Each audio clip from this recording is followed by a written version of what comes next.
যেমন শামা ওবায়দের বক্তব্যের মাঝখানে কারেন্ট চলে গেছে। ওয়াও, কি নাইস! বাংলাদেশ এরকম টেক ব্যাক চাইছিল। একই সাথে গভীর শ্রদ্ধা করে স্মরণ করি যে সকল অকুতোভয় শান্তিরক্ষীকে, যারা বিশ্ব শান্তি, স্থিতিশীলতা ও মানবিক মূল্যবোধ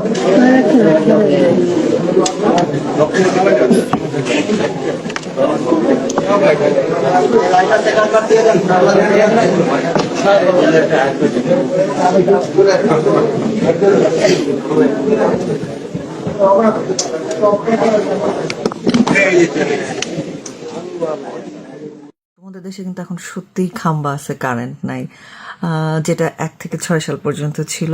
তোমরা তো তখন মার দুধু খাইতা, এই জন্য তোমরা ভুলে গিয়েছো। আমরা তো মনে করি একটু একটু বয়স হয়েছে, নিয়ার 40, 38 বছর বয়স, তোমরা বলতেই পারি নিয়ার 40। তো আমরা কিন্তু এসব জানি, তোমরা এসব দেখো নাই। তোমাদের দেখার জন্য হাজির লাগারে লাগা দন লাগা টুকু, মানে এই যে তোমাদের যে এই চমৎকার এক্সপিরিয়েন্সটা হচ্ছে, টাইম ট্রাভেল হচ্ছে ফ্রি, এটা কি শেখ হাসিনা দিতে পারতো? ওই বিটির কি ক্ষমতা ছিল? ওই বিটি খালি তোমাদের কারেন্ট দিত, খালি তোমরা কারেন্ট নিয়ে বসে থাকতে, লোডশেডিং হইতো না। আমার খুব আফসোস লাগতো যে আমাদের নেক্সট জেনারেশন কি কারেন্ট চলে গেলে যে আনন্দ উল্লাস হয়, অন্ধকারের মধ্যে যে টুপ্পালান্তিস খেলা যায়, তারপর ধরো ঘন্টা 2-3 মিলে যে পড়াশোনা ফাঁকি দিয়ে সবাই মিলে গ্রুপ করে যে আড্ডা মারা যায়, কি যে চোর পুলিশ খেলা যায়, আমাদের পরবর্তী প্রজন্মকে এটা পাবে না। আমার খুব আফসোস হইতো। দেখো, তোমাদের আফসোস মেটানোর জন্য তোমাদের মুচলেকা ভাইয়া হাজির ভাঙ্গা মাজা নিয়ে, তার ভাঙ্গা মাজা যতটুকুই খুলেছে ততটুকু কারেন্টই দিচ্ছে। এবং দেখো, এটুকু কারেন্ট নিয়েও তোমরা সন্তুষ্ট না, তোমরা চিল্লাও কারেন্ট বিল তো বেশি আসছে কিনা। আরে চোতনারা, পুরা সময় যদি কারেন্ট থাকতো তোরা তো কারেন্ট বিল দিতে দিতেই ফতর হয়ে যাইতি। এখন তো ধর 3,000 টাকার কারেন্ট বিল 10,000 টাকা আসতেছে, সারাদিন থাকে না। তাও যদি সারাদিন থাকতো তাহলে কয় টাকা কারেন্ট বিল আসতো? জাস্ট ভাব, জাস্ট ইমাজিন কত টাকা কারেন্ট বিল আসতো। বাজার করতে কি দিয়ে? অবশ্য বাজার এখন এমনি অনেক দামি, 3 ডিজিটের নিচে কোনো সবজি নাই।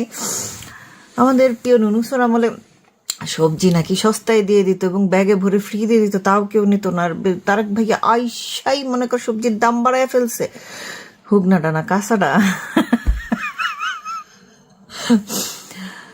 বিএনপি কেন ভালো তোমাদেরকে বলেছি। দেখো, আওয়ামী লীগ আমলে আমরা দেখছি ইন্ডিয়ার কাছে দেশ বেচে দিছে, দিয়া বইরা গেছে, বাংলাদেশে অপারেশন করতো। আমি হচ্ছি বাংলাদেশ মহিলা শাখার প্রধান, বুঝছো? তোমরা তো জানো না এসব, তোমরা তো মানে জানো না আর কি। আমি তোমাদের এই গোপন কথাগুলো জানাই দিচ্ছি। তো কোনোদিন কোথাও নিউজ হয় নাই, বিএনপি সরকারের আমলে প্রধান বাংলাদেশ ভিজিটে আসছে, সেইটা প্রত্যেকটা নিউজ পেপারে চ্যানেলে নিউজ হয়েছে। কিন্তু দেশ নাকি আওয়ামী লীগ বেঁচে দিত। এখন তো দেখি বিএনপি সরকার আসছে, সেই খুশিতে গদগদ হয়ে পোস্ট করে দিছে। মানে আমি বুঝলাম না দেশটা আসলে কারা বেছে। আচ্ছা যাই হোক, মনে হয় ওই যে আওয়ামী লীগ সরকার তো বেঁচে দিছে ইন্ডিয়ার কাছে দেশ, তো চিফ মনে হয় ওটা চেক করতে আসছিল যে মালটাল ঠিক আছে। কিন্তু এদিকে তো আমেরিকান অ্যাম্বাসেডার দেখি সারা দেশ ঘুরে বেড়াইতেছে নিজের দেশের মতো। বিধি তুমি বলে দাও আমি কার। বাংলাদেশের অবস্থা হয়েছে এরকম, 2 মালিকে টানা হেঁচড়া করতেছে। এদিক দিয়ে আবার আমাদের বড় ভাইয়া পাকিস্তানেরাও আছে, 3 জনে মিলে টানাটানি করতেছে একটা দেশকে।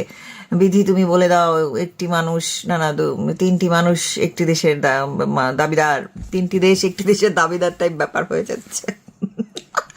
আচ্ছা তোমরা তাহলে কম্পিটিশন দাও, কোন দেশের ফাস্টফুড নিবা আগে, বুঝছো?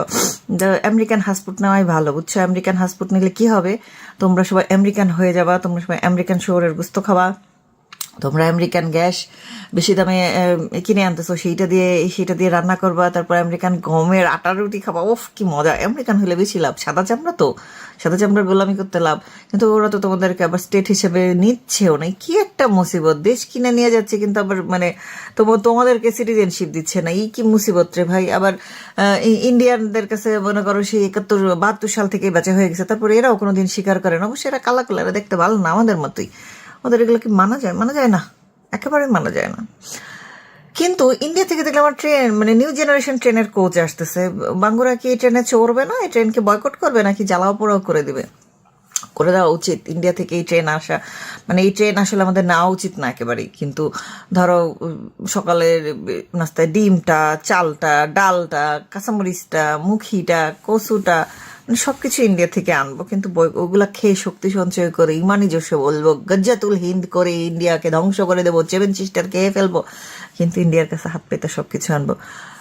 হ্যাঁ, এখানে তোমরা বলতে পারো আমি তো টাকা দিয়ে কিনছি। ভাই টাকা দিলে ওই ওই ওই হিন্দু দেশে কেন দিবি? টাকা দিবি টার্কিকে, ডাবল টাকা দিবি আমেরিকাকে, আমেরিকা থেকে ডিম এনে খাবি, আমেরিকা থেকে কাঁচামরিচ এনে খাবি, তাইলে না দেশপ্রেমটা হইলো। আশ্চর্য, ইন্ডিয়ান গুলাকে টাকা দিবি না, খবরদার, ওরা না খায় মরা যাক। ওরা যেন আইসা আমাদের ওরা 200 কোটি লোক আইসা আমাদের 20 কোটি 18 কোটি লোকের পায়ে ধরবে যে বাঁচাও বাঁচাও, আমরা মরে যাচ্ছি, প্লিজ তোমরা আমাদের কাছে কিছু কেনো, না কিনলে আমরা মরেই যাব, না খেয়ে মরেই যাব, বাঁচবো না, বুঝছিস?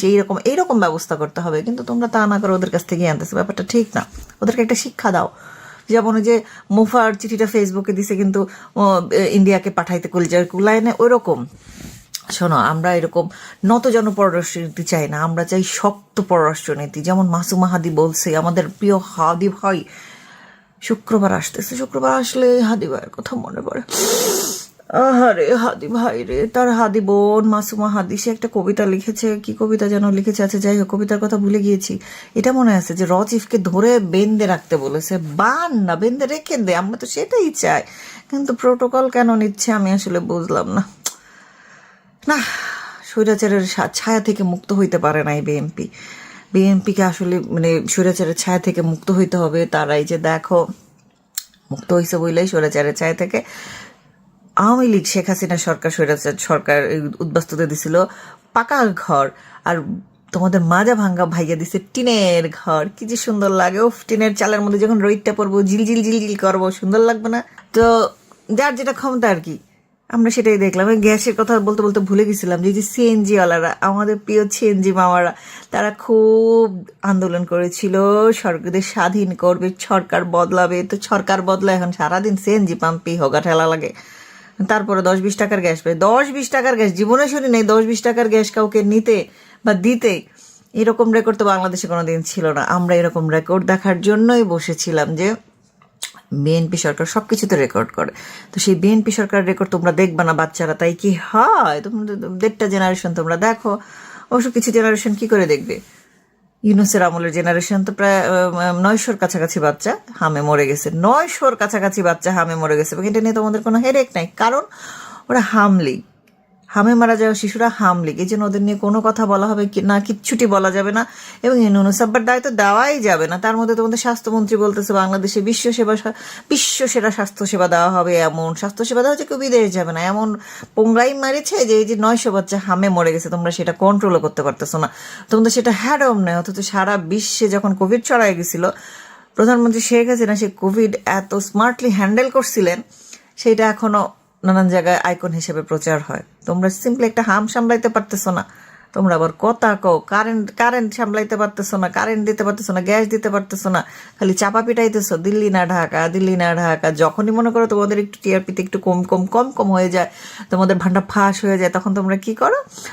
শেখ হাসিনার কোথায় সম্পত্তি আছে, কোথায় কোন অডিওতে কারি কি বলছে, এই দিয়ে বানায় এগুলো ছাড়তে থাকো। শোনো, বেশি দিন মানুষের পেটে ভাত না থাকলে না, বেশি দিন এগুলো তামসা করা যাবে না।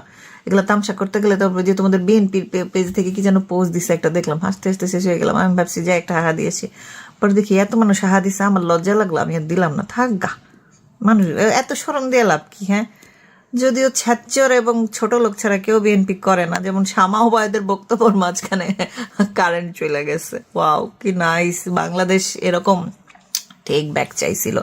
17 বছর আমরা এসব দেখতে পাই নাই। সো দেখতে থাকো, এনজয় করতে থাকো। আমরা আর কি করব, আমরাও তোমাদের সাথে, মানে তোমরা যেহেতু এত সুখে আছো, তোমাদের এই সুখটা আমরা যেহেতু পাচ্ছি না, সো আমাদের অনেক জ্বলতেছে, বুঝতে পারছো? আমাদের এত জ্বলতেছে, আমরা মনে করি হিংসায় জ্বলে পড়ে আমরা খাক হয়ে যাচ্ছি।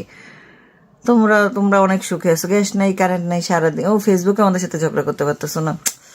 তোমাদের এত সুখ আমরা আসলেই নিতে পারতেছি না।